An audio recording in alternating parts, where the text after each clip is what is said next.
Hello， 大家好，我是议员。刚刚官方发布了更新公告，国际服更新的日期是在8月12日，哇，还蛮快的。现在8月5日就讲多，差不多一个星期就要更新了。这一次的更新版本叫海岛奇遇，然后更新时间也是一样3个小时。不过根据上一次的活动还有之前的活动来看，这一次的活动应该就是联盟活动，就是你要花钱或者是花宝石才可以去完成这一次的活动，所以一般玩家可能不会完成。那这一次的活动就有包括7天的活动，然后还有就是我刚刚所讲的，要靠你的联盟成员又或者是你自己花宝石才可以完成它的那个等级。保护物质就是牛车三番问鼎，就是小型的王者荣耀。那这一次的节日活动大概是这样子而已，也没有什么新奇的。全新活动即将开启，黑暗堡垒讨伐战。哇哦，这个是什么？这个没有看过诶。联盟集结进攻黑暗堡垒，获得丰厚奖励。它的描述就是这样子而已，没有讲的特别详细，而且是需要联盟一起帮助的。我感觉是有点像野蛮人存在这样子吧。出现这个东西的时候，我们就必须要去打掉它。活动优化，赛罗利的危机优化，新增技能一战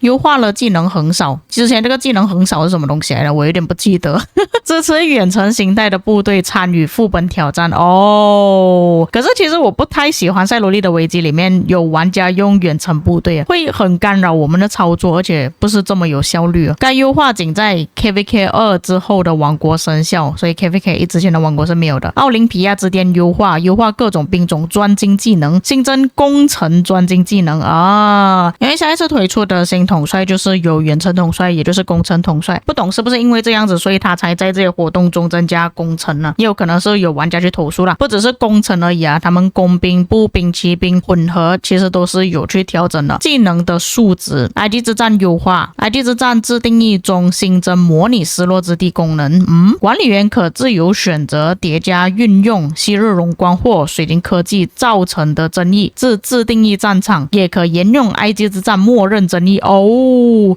他这样子是不是让玩家更加方便的去埃及之战里面测试统帅呀？因为有些玩家他们会想要试一下，如果是在 KVK 里面的情况会变成怎样？我感觉是，可能某一些主播有去跟官方他们那边投诉，跟他们要求这些东西。白银战场为保证玩家们的战场体验的丰富与完整，新增战场机器人。战场开启后，未进入或中途退出战场的玩家将由战场机器人代替。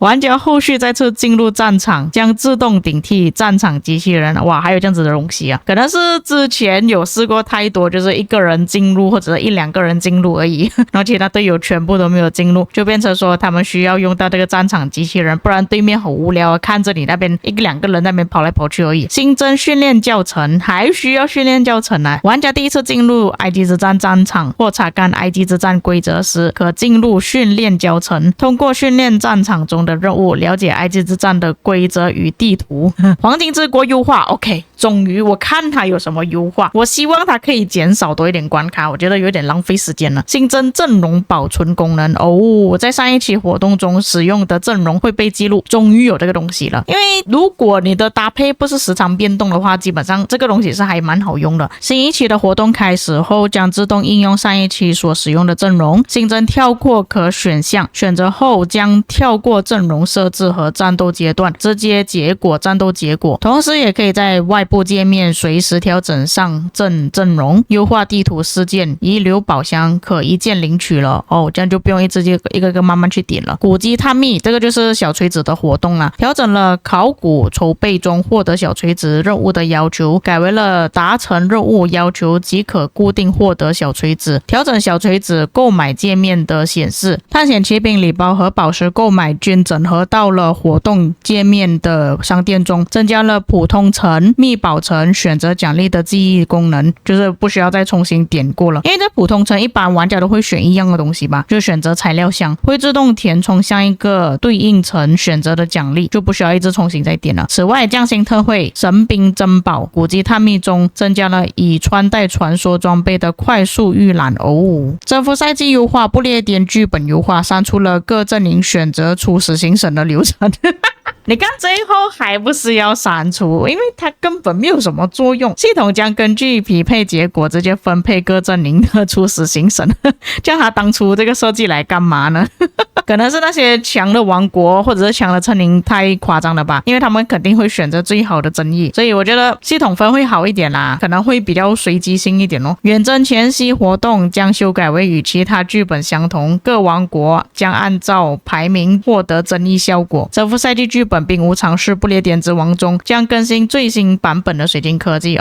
并采用该剧本先锋体验形式上线，同时在11世纪英雄战歌剧本中仍可以体验到新版水晶科技，所以越来越多地图有新版的水晶科技哦。可是在不列颠之王如果用旧版的水晶科技其实会比较有优势，新版的水晶科技不知道会变成怎样。其他优化跟更新，优化了合并战报评价功能，来啦各位，合并战报将根据我方在战斗中击杀和重伤的单位数量获得评价。OK， 目前我们的报告是这样子看的，它这个140%是怎样来的呢？就是看我方跟敌方的报告来做比较，我的击杀积分跟对方的击杀积分赚多少，这个你们可以看回自己的报告，它的计算方式大致上都是这样子的，看最后你的这个战损比赚了多少。像我这份报告就更加明确了，大家都是一样赚了1000万，但是我这边是1300万，他那边是1000万，所以我这边是赚了134倍，就是 1.3 的比例。那根据官方公告里面所提到的，就是之后他会更看重我们的重伤跟击杀，而不是只是比较我方跟敌方的击杀到底有相差多少而已。就是说之后的计算方式会根据我们的贡献值啦，假设说我们造成对方的重伤比较多的话，那可能我们的报告会比较好一点，就是看你在这场战役中造成对方多少的伤害。如果你打的重伤越多，或者是你的阵亡击杀越多，就表示你的报告就会越好，就比较看你的贡献值了，而不是比较哇我的战损比你更好看啊，所以我的报告比较好看这样子。我个人的想法是这样子啊，不过还是要看他们实际推出之后是长什么样子的。博物馆更新，博物馆将增加统帅哈勒尔3世兹诺比亚的展位又有2个统帅了。新增对 iPhone 及 iPad 外接键盘鼠标控制适配，识别到外接此类控制器时，可在移动平台游戏中使用键盘或鼠标模拟触控操作。若使用 iPhone 设备，需要设置中开启辅助触控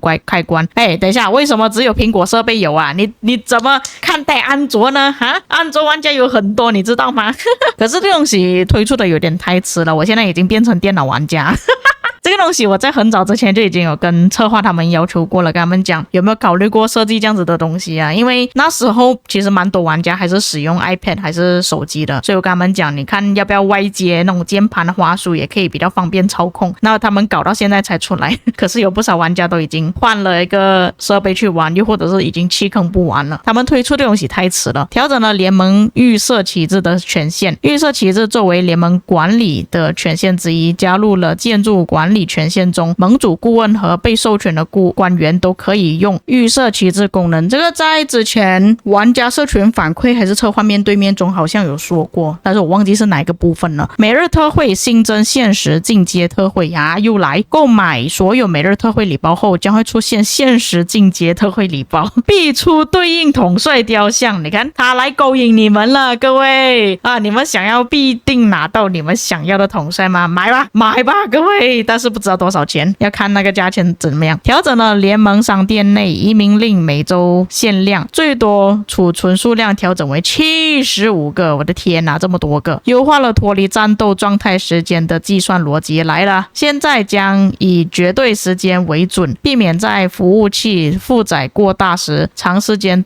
未脱战的情况。这个第7点可能多数玩家不是很能看得懂是什么意思啦，这个我做我个人的解读啦，就是大概是说以前你们打一个部队，它脱离战斗的计算方式就是比方说你打了之后，它是倒数10秒20秒就宣布你已经是脱离了战斗状态。但是现在它这个改版之后是根据现在当时的时间来计算，因为如果是之前的计算方式可能伺服器卡着的话，你的部队已经脱离战斗状态了，但是在游戏中你看到自己还是在战斗状态的，所以就有这个问题发生。现在它这个改版之后可能就会根据我们现在时间，比方说现在是6点，那你到了6点10分的时候，它就是脱离战斗状态了，又或者是6点0几秒的时候，你就已经是脱离战斗状态了。它不是根据原本的倒数时间来做计算了。你改了这个时间计算之后，可能大家的操作都不太一样啊，不太习惯哦。我觉得大家会反对这一点了。那其实这一次的更新也没有什么东西好讲了，主要是其他优化这边吧。对于那些用移动设备玩家来讲呢，尤其是 iPhone 跟 iPad 可能会比较好一点啦，因为不是每个玩家都有电脑嘛。这一战爆的那个呢，我觉得要看一下，可能玩家之后不会拿到这么多部位枪敌，但是换个方面来讲呢，是不是代表说报告隐瞒了一些东西？因为你没有办法看到你赚还是亏了，就是你打敌人的时候，可能敌人那边消耗的资源加速不会这么多，你消耗很多，但是你看到你自己报告是赚了，你就以为你自己赚了。